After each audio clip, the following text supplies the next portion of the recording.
Alright, off the cuff, we beginning this book. Page 1.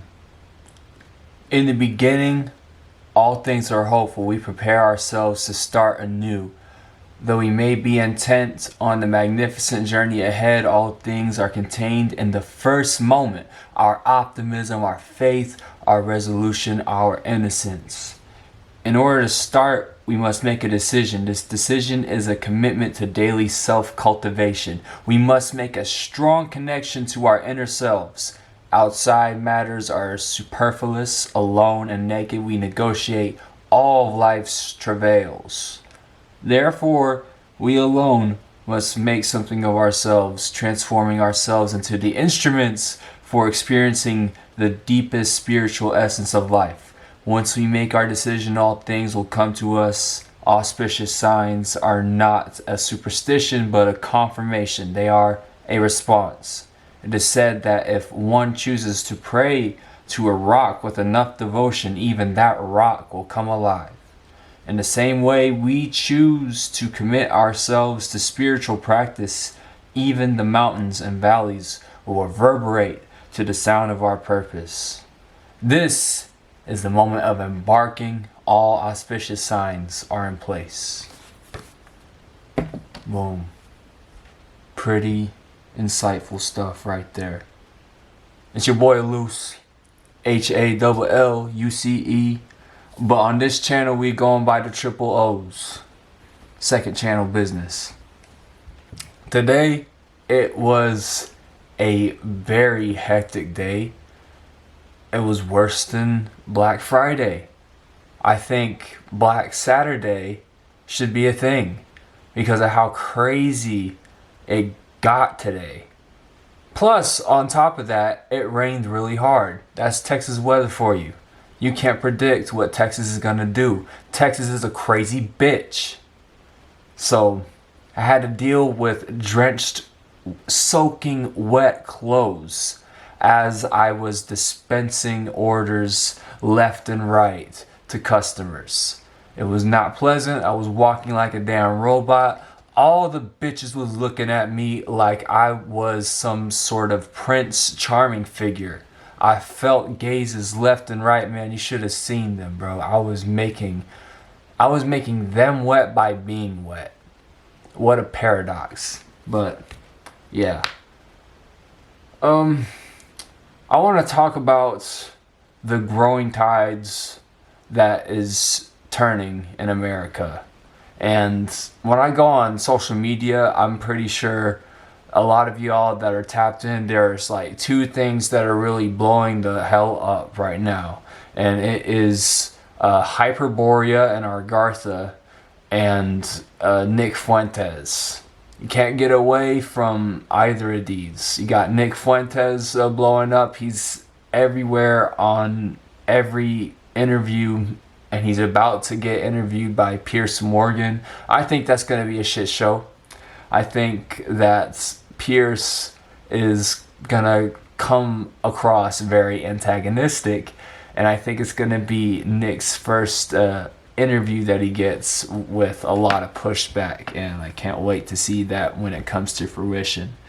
Dudes are following the dude, and when I sit back and listen to him, he makes a lot of sense. I knew of him before he even got to his point this year with his generational run. I knew of him, but I always believed the narrative. I always believed that, he was a racist and he was a neo-Nazi, some white supremacist, and I avoided people like that like the plague. I don't interact with people like that because to me they seem very dry, fearful, and ignorant, and I don't like being around that. It's very un-Tao. It's very un-Taoistic, if that's even a word, but very unaligned behavior.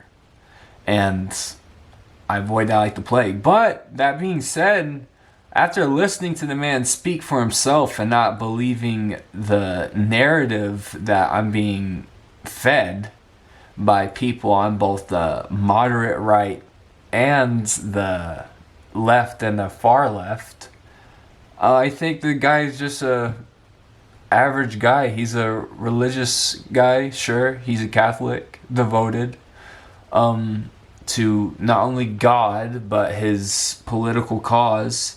And he has effectively taken the reins of the soul of Gen Z, of Gen Z males.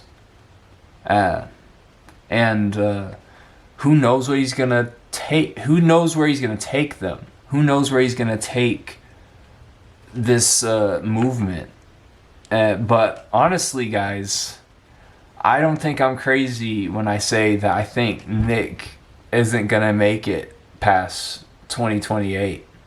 And I'm listening very closely to the guy because I believe that he's eventually going to perish, just like Charlie Kirk, because he is much more inflammatory than Charlie Kirk. I don't see any reason why Nick would still be alive 2-3 years from now.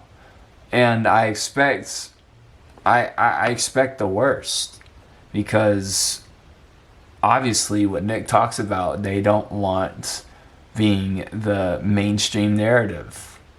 And it's biting them in the ass already. You know who they is. You know who they is. But yeah, can't get away from the dude. And on top of that, you got this rambunctious, stupid meme going around of Hyperborea and Agartha, and I personally love it. I think it's kind of a revival of a 2016 era meme, because I remember during that year these memes being like super spicy during 2016, and shoot, we're about to hit 2026, so it's ramping up. The memes are ramping up.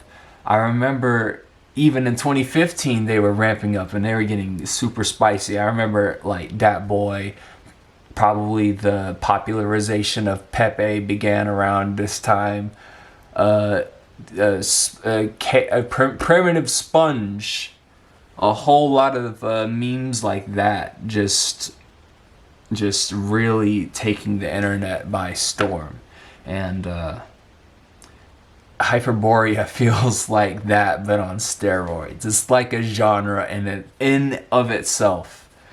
And yeah, I think White Monster energy drinks are in, and I think Red Bulls are out. I think Celsius is out, for that matter. I can't drink Celsius anymore because it tastes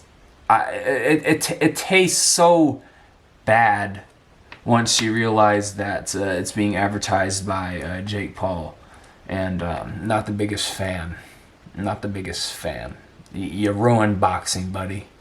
You ruined boxing.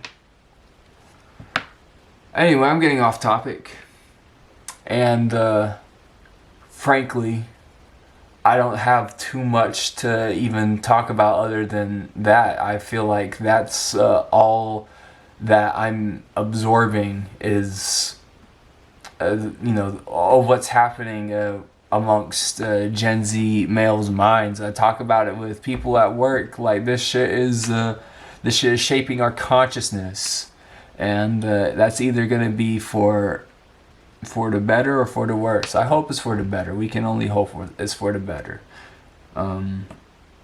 Today was a good day, despite the suffering and the rain. And with that, I want to impart with you that I hope your suffering for tomorrow has meaning. Because remember, Sisyphus was smiling when he was pushing that boulder up for all those times. Sisyphus was smiling. Just lit some incense for you right there. Hope you can smell it from here. It's been your boy Loose. Peace out.